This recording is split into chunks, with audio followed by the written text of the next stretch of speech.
안녕, 메타버스를 꿈꾸는 박희영이야. 재테크나 회사 생활 노하우를 얘기해주고 있어. 오늘은 대화에 대한 얘기를 해보려고 해. 대화의 기술. 대화를 잘하려면 어떻게 해야 할까? 타고난다는 사람도 있고 후천적인 노력으로 가능하다고 말하는 사람도 있는데, 대화에 어려움을 느끼는 사람들은 그 원인을 스스로 깨닫는 건 매우 어려운 일이야. 그래서 대화를 잘하기 위한 나름대로 7가지 요소를 정해서 항목별로 자세하게 설명하려고 해. 1. 상대방의 의도 파악. 대화의 시작은 상대방이 어떤 목적으로 말하고 있는지 의도와 목적을 파악하는 일이야. 상대방이 말하고 있는데 답변할 내용을 생각하다가 핵심적인 내용을 놓치거나, 돌려서 말하고 있는데 문맥 사이의 의미를 파악하지 못하는 경우는 대화가 더 이상 이어지기 어려워.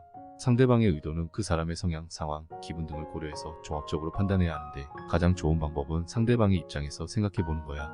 그러면 대부분의 상황에서 중요한 키워드만 들어도 상대방이 어떤 의도인지 대략 예상할 수 있어. 그렇게 되면 대화가 끝날 때까지 집중하지 않아도 의도 파악을 빠르게 끝내고 대답할 내용을 생각할 시간이 확보되기 때문에 내 의사도 정확하게 전달할 수 있어. 여유로운 태도. 대화는 두 사람의 감정적인 교류인데, 너무 조급한 태도나 강압적인 태도는 상대방의 감정을 상하게 하는 행동이야. 여유로운 태도로 대화에 임하면 심각한 내용을 얘기하더라도 편안한 감정 상태에서 생각할 수 있어서 좀 더 생산적인 대화로 이끌 수 있어.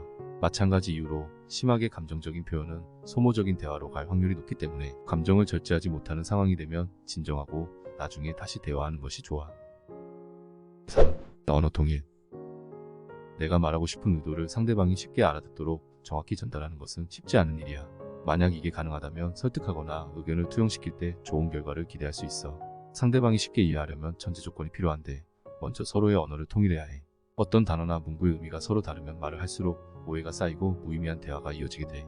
그래서 대화하는 중에 말이 겉돌고 있다고 느낀다면 서로의 의미를 일치시키는 과정을 거치는 게 좋아.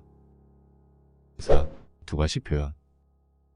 핵심적인 내용이나 결론은 가급적 앞쪽에서 얘기하는 게 좋아.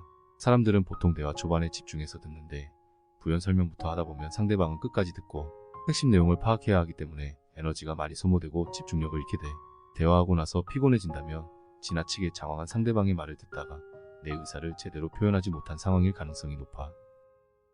5. 템포 조절. 사람마다 대화의 속도와 비중이 다를 수 있는데, 대화가 잘 통하는 사람들은 서로의 대화 템포가 비슷하다는 걸 알 수 있어. 템포가 너무 차이 나면 서로 부담스러운 대화가 이어지기 때문에 상대방에 맞춰서 내 대화의 템포를 조절하는 습관을 들이면 누구와도 매끄러운 대화가 가능하게 돼. 꼰대나 TMI 같은 말이 유행한 것도 템포를 조절하지 못하는 사람이 많았기 때문에 나타난 현상이라고 할 수 있어. 6. 생각의 차이 인정. 대화를 하다 보면 의견을 교환하거나 논쟁을 할 수도 있는데, 상대방에게 자신의 주장을 항상 설득하려고 하는 사람이 있어. 잘못 알고 있는 사실을 바로 잡아주는 건 필요하지만, 정답이 없는 이슈를 설득하는 행동은 듣는 사람 입장에서는 감정이 상할 수 있기 때문에 상대방의 생각을 인정하고 대화를 이어나가는 노력이 필요해. 시간이 지나서 내가 잘못 생각했던 사실을 깨닫는 경우도 많기 때문에, 자신의 의견이 무조건 정답이라는 확신을 가지기 전에 상대방의 의견을 다시 한번 깊게 고민한 후에 말하는 습관을 들이면 좋을 것 같아. 7. 대화의 끝맺음. 말끝마다 말을 흐리거나 마무리가 명확하지 않으면 다음 말을 이어나가는 상대방 입장에서는 자신감 없는 사람으로 느껴져서 신뢰도가 하락하고 대답의 타이밍을 재기가 어려워서 대화를 이어나가는 게 힘들어질 거야. 설득력 있는 대화를 위해서는 자신감 있는 말투와 확실한 끝맺음이 필수라고 할 수 있어. 결론. 내가 습관적으로 하는 행동 중에 대화의 신뢰를 떨어뜨리는 것이 있는지 되짚어보고 있다면 조금씩 고치려고 노력해봐. 그러면 자신의 주장을 확실하게 말하는 자신감 있는 사람으로 인식될 거야. 어떤 사람과 대화하고 싶다는 건 보통 고민이 있어서 조언을 구할 때나 공감을 얻고 싶어서인 경우가 많은데, 이건 그 사람에 대한 호감과 신뢰가 없다면 불가능한 일이야. 위의 7가지 요소들은 그걸 얻기 위한 중간 과정이라고 할 수 있어. 대화의 목적은 다양하지만 대화 기술은 언제 어디에서든 적용되니까 꾸준히 노력해서 대화하고 싶은 사람이 되길 바랄게. 그럼 안녕.